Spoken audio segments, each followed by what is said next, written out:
MsTeagan asked for a formula to automatically add one grade at a given date.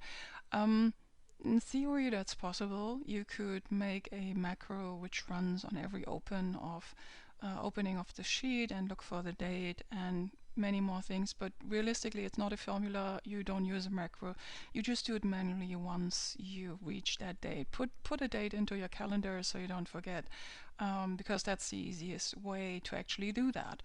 Or at the end I'm going to show you or recommend to you to use base data, as I call it, and use an export. But let's start simple. You have a list of names and you have a list of grades, and you want to add one to every single one of them without doing it manually. And there is a very simple way.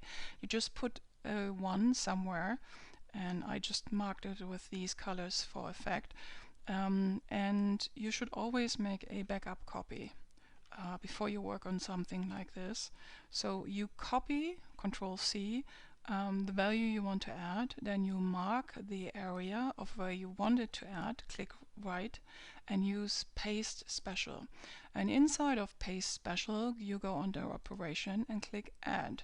And when you have that, you can see suddenly it fills everything and it adds a grade to every single one, and it leaves the text alone.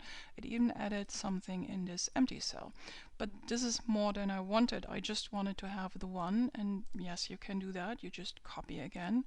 You mark everything you want, paste special, and then you click values. You just want to paste the values and use the operation of the multiply, and then it just does that. And now that you've done that, in the order of things to do, you just go for Control H and replace a K with a 1 and do replace all.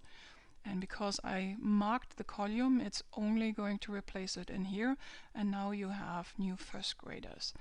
My recommendation, however, is every time you have something like this, figure out where you can get an export of the students' names and their grades and other information. And if you have a sheet like this, pull in the information with a VLOOKUP so that you don't have to manually update this. If you like to see a video on that, let me know, and hope this solved your problem.